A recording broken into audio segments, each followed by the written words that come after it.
Hi, I'm André LeDressay. I'm the director of the Tulo Center of Indigenous Economics. Uh, Thank you so much for inviting me to this conference by the Indian Land Tenure Foundation. It's an honor and a privilege to be here. For the last 30 years, I've been working with Manny Jules and other leaders on a series of interesting questions and research, and I hope you find this presentation interesting.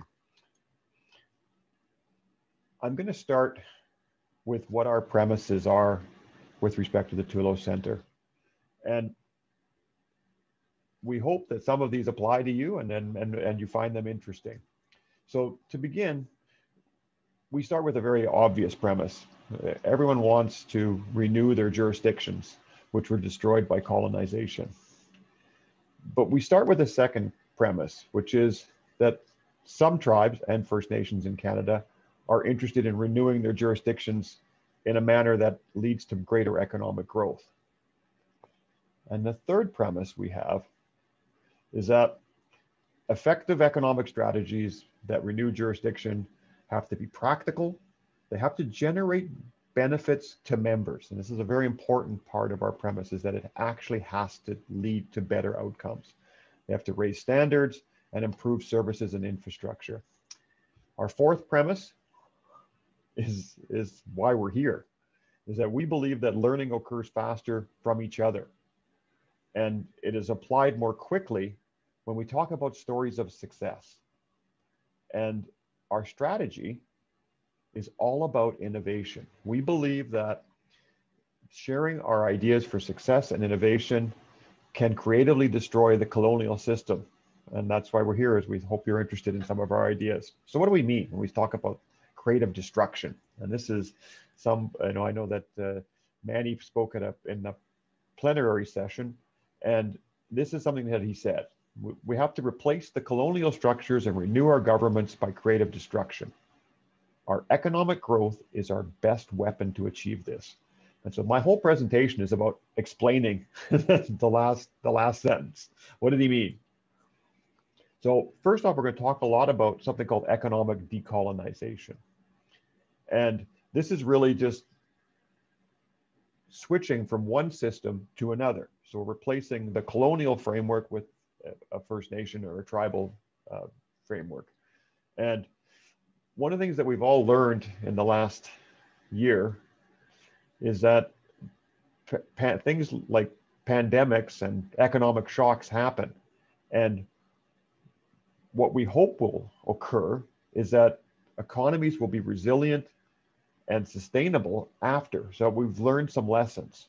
And so what we believe is that this is a great opportunity for the creative decolonization process, because we think this is a great time to start innovating the tribal public sector. So we're going to get into a bit of our economic theory here. I hope it's not too boring, but hopefully it's interesting too. I always like to introduce this slide by saying, this is the one slide that basically explains everything I know about economics. And this is how almost all economic systems work. So at the very top of this graphic is what are called advantages. What are an economy's advantages? And sometimes it can be close to markets, or it can be close to lots of people. Sometimes it can have mineral rights or natural resources. It can be about a commercial activity, or a cluster of commercial activities. It could be about tourism. It could be about a specialization with respect to labor, some technology, could be some sort of environmental sort of initiative that particular area is engaging in, or it could be some other thing. All of these advantages are what the private sector looks to and says, oh, wow, this is a good place to do blank. And the private sector will innovate and come up with all sorts of ideas about how to deliver that particular, good or service as innovatively as possible and as cheaply as possible, so people buy it. The second part of an economy, though, is something we don't think about a lot. And that's what the public sector does. And in our research, we found there's at least 5 key elements that the public sector provides to an economy. And we've just listed them here. You have to have property rights, you have to have land tenure. which is why it's so great to be talking to you. It's a very important part of an economy. Um, you have to have a supportive legal framework. You have to have laws in place that allow people to know what the rules are with respect to economic development and development approval processes and infrastructure development. The laws that have to be in place to ensure that you can move your idea towards something, towards actually implementing it. There's got to be what we call an efficient fiscal relationship. That means there has to be the ability to generate revenues, public revenues, to pay for this and to pay for good services and good infrastructure. Of course, there has to be what we call business grade infrastructure. That means infrastructure that not only provides environmental benefits, good health, good water, good wastewater, but also can be easily expanded so that lands, so that economic ventures can be applied on those lands. And the last thing is strong governance, so that decisions are made in an effective and quick fashion, and strong administrations.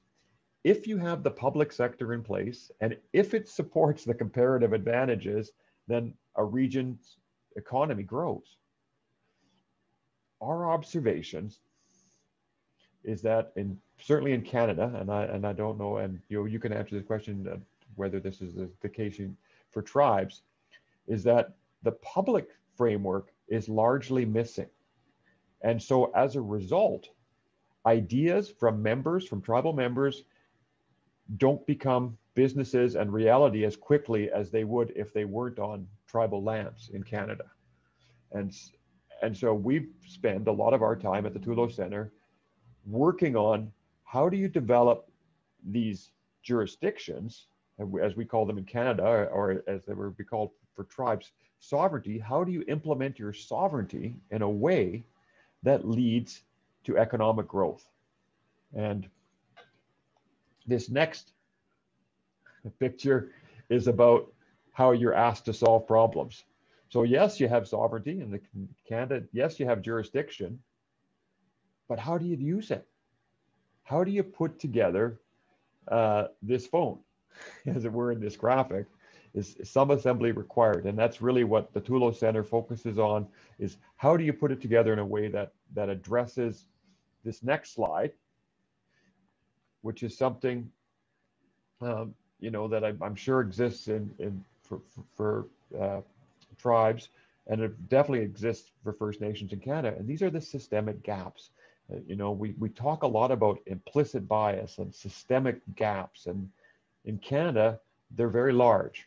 So there's an infrastructure gap of almost $30 billion compared to non-First Nation lands. There's a fiscal gap of almost $32 billion that First Nations aren't collecting that could be collected if they had more fiscal powers.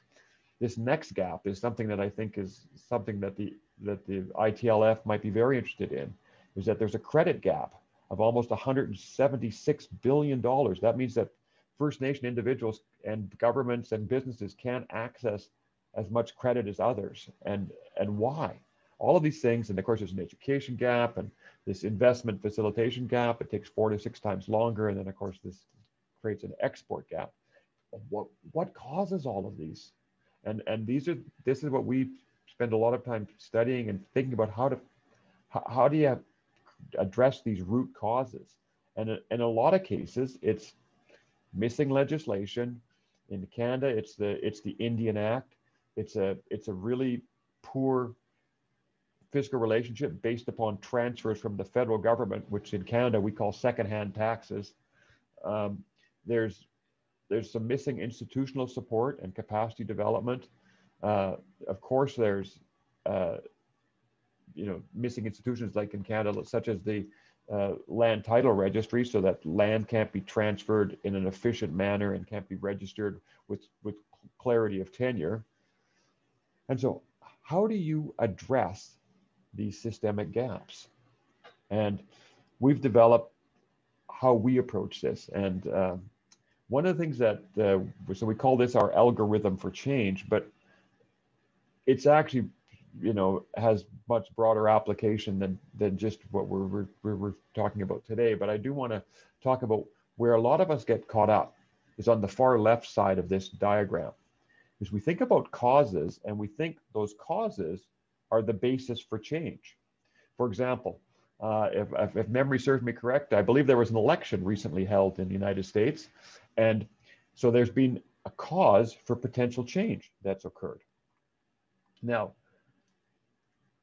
I also appreciate that there was a significant legal decision in the state of Oklahoma, the McGirt decision. Now there's a legal cause for change.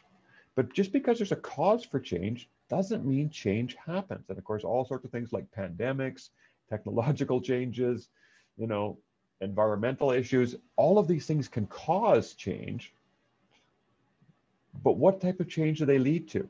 And this is why we are so happy to be here talking to you, because we think that it's the next part of this graphic where communicating with yourselves is where change occurs. Because change occurs from ideas. And where do ideas come from?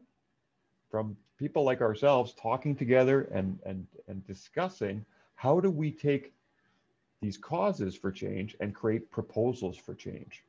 And how do we conduct the initial research and how do we develop those initial plans? And then we get into the really fun part. Let's take our ideas and let's evaluate them. Do they actually lead to lower what are called transaction costs? So do they actually lead to making it easier to do business on tribal lands?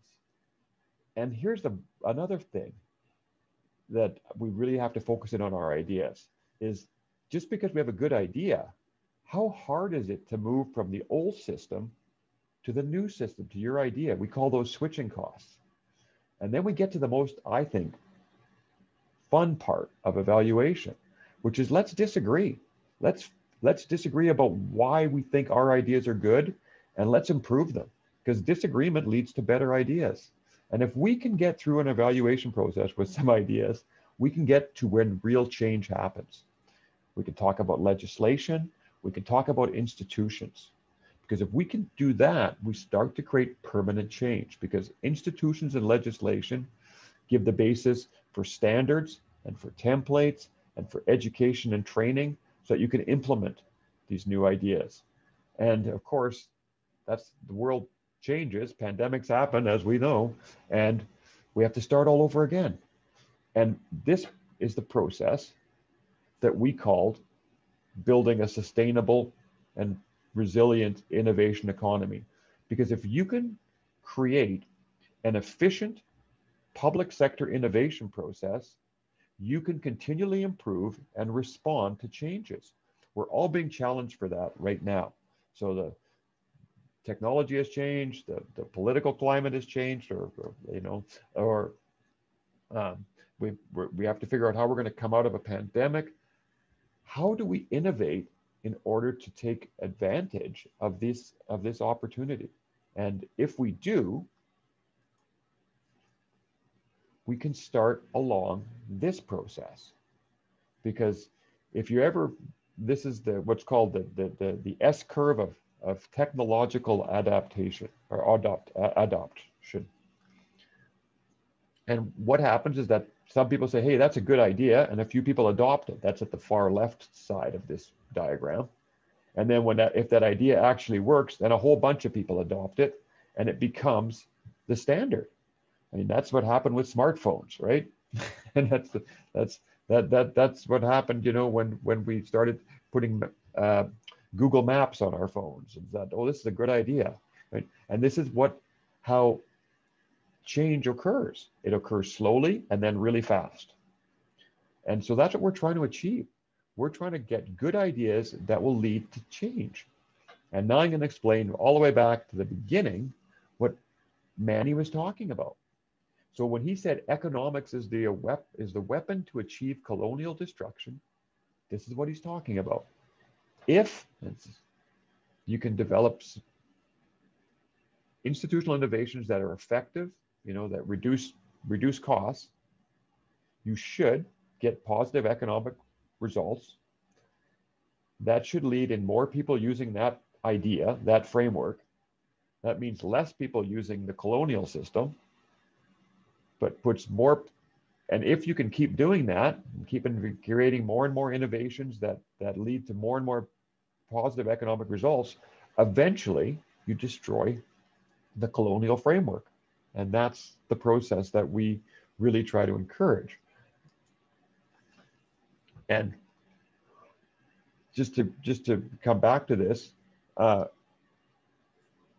what we're really talking about is innovation. Is how do you take your advantages and create a framework so that those advantages lead to greater economic growth? And I just want to make sure that we're being clear that it's part public sector, it's lots of private sector, because this has to involve tribal members and all of their ideas for businesses and innovations. And it also includes education and basic research support, because that's what we believe that we're trying to achieve at the Tulo Center, is providing that part of this process. So I do want to mention, and I know that this was mentioned earlier by Manny, is that we think we've achieved something in Canada that might interest you. And this is something called the First Nations Fiscal Management Act. It's a piece of legislation that over the last 12 years has experienced S-curve type growth. So now there's over 300, that last count, there's 309 First Nations participating. There's 633 in Canada. So that's about half of all First Nations. And you can see this very rapid growth. It was a First Nation-led initiative to change legislation to create a fiscal framework that allowed First Nations better access to capital for building infrastructure, for economic infrastructure, and also to implement more tax powers and stronger financial management systems so that investment would increase in their communities. And so you can see by this growth in the last 12 years that it's working. And I'll just give you some of the observations. You're seeing all of this increase in private investment. You're seeing lots more revenues being generated by participating communities. You're seeing all of these laws being passed. The credit rating for the First Nation Finance Authority, which issues debentures on behalf of these participating First Nations, is AA. They're now up to $1.4 billion in financing. You know, our work at the Tulo Center, we've have developed all of these courses associated with this, and have over 200 students, and there's all these financial management sort of certifications which have occurred as well. And why? Why did this happen? Well, first off, it was First Nation led, and I think that's so important.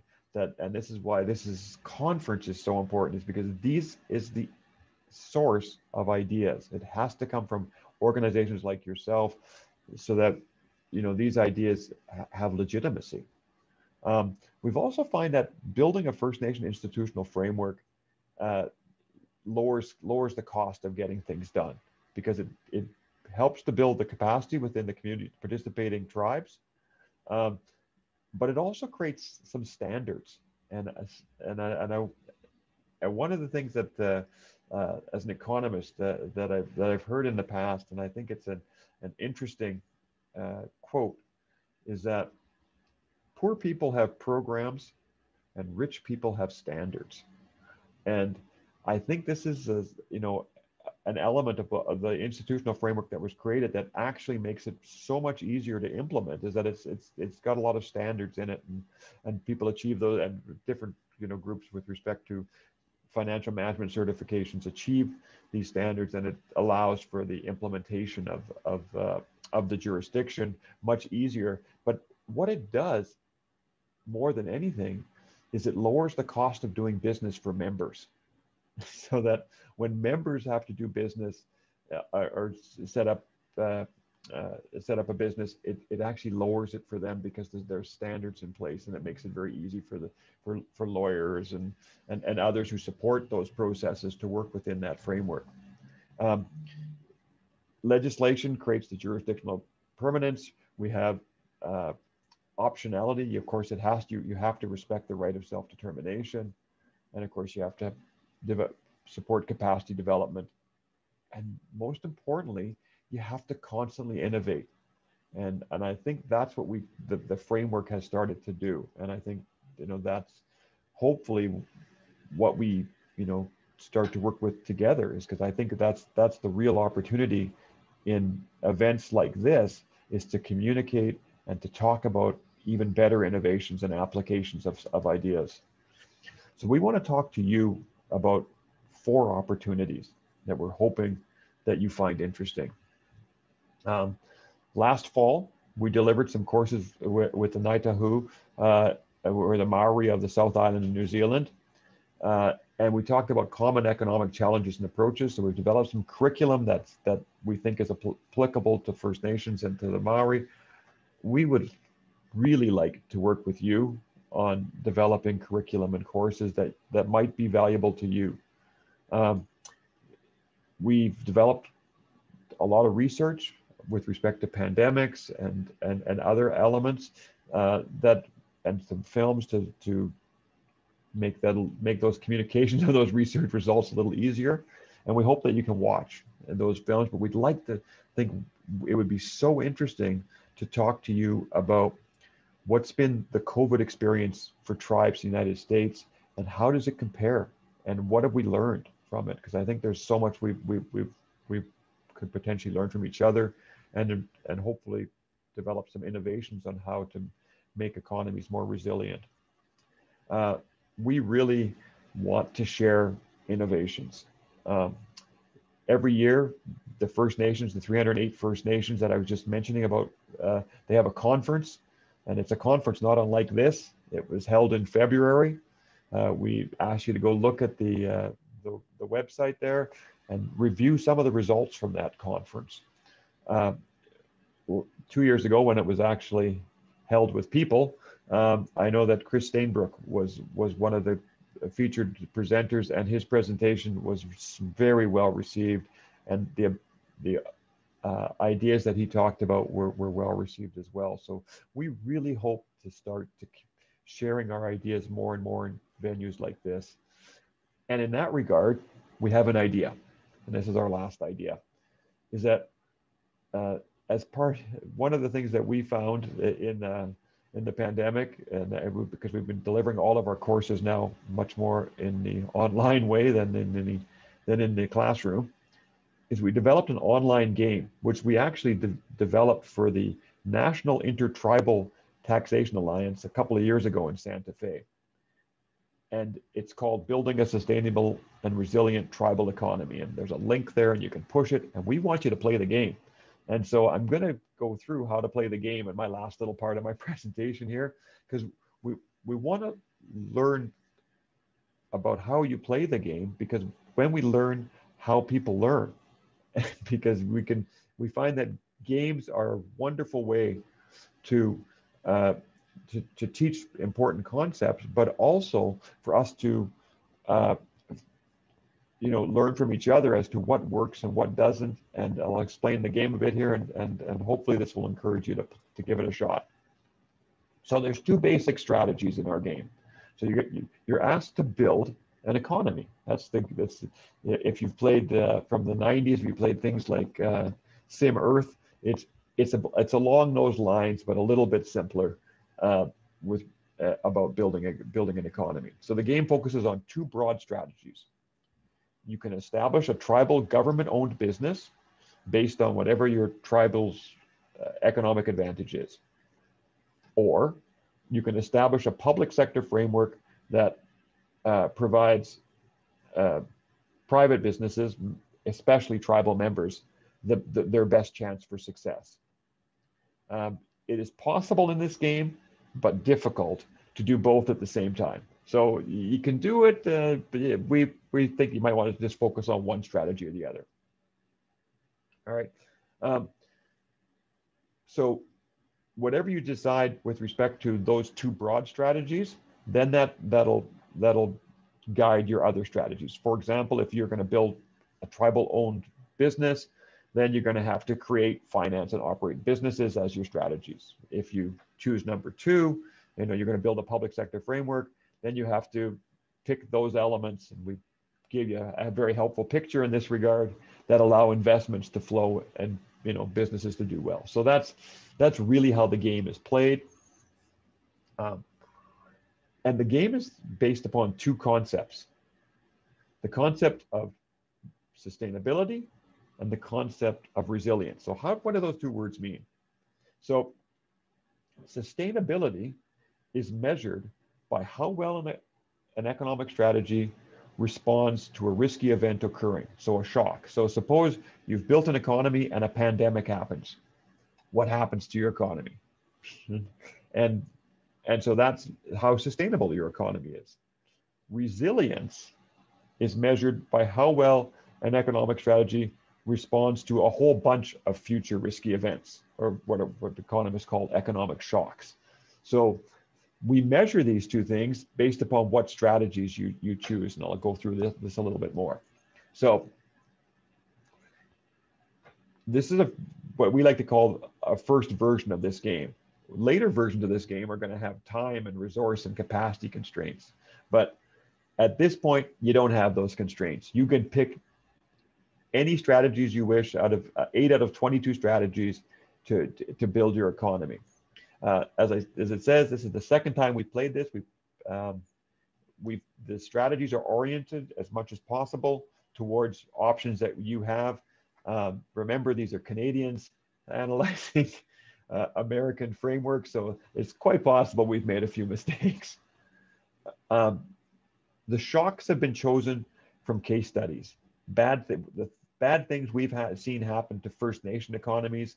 We think they're applicable to tribal economies as well, but you'll have to view the shocks. They're little films. I hope you find them amusing about what might happen to a tribal economy. We want to develop a lesson report that would be sent directly to you after you play the game.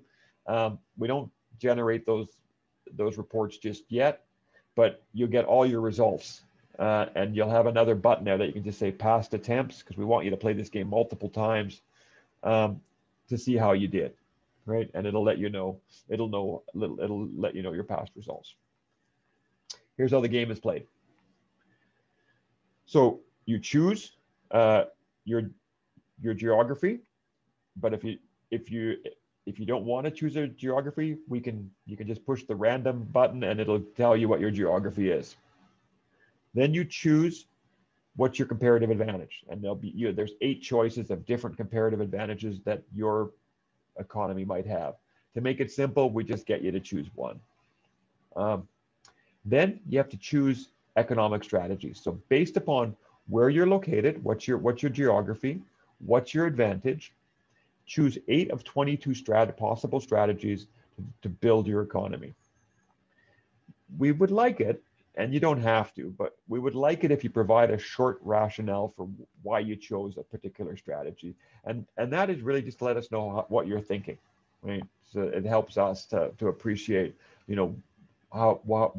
what you think helps to build an economy.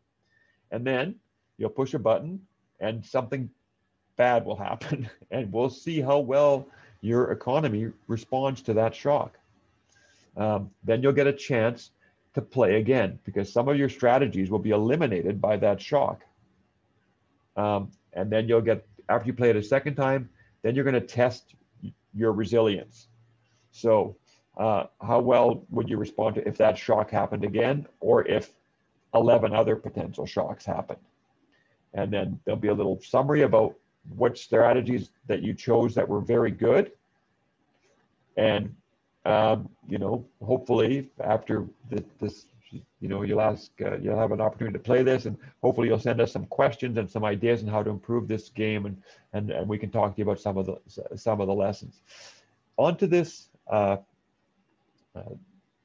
slideshow, we've added a couple of videos, and we really strongly recommend that you watch 2 videos before playing the game. One is called Building an Economy, and the other one is a summary of that diagram I showed earlier about how do you build an investment climate? And because we think those two might help you with respect to the game, and then give the game a try, and hopefully it'll be something you find useful, and hopefully we can talk about a little bit more in the question and answer element of this particular program. And the last thing I just want to say to finish up is, we think that this is like the start of something. So by being here, we think we are starting to create a network of people who want to take sovereignty and jurisdiction and use them to generate better economic outcomes for tribal members, and in our case, First Nation members. So we really hope that you play the game, and you actually get involved with us, and we get involved with you in talking about good new ideas to create the creative destruction that we hope occurs. So thank you so much for your time, and I hope there's some questions, and I hope I can answer them. Thanks.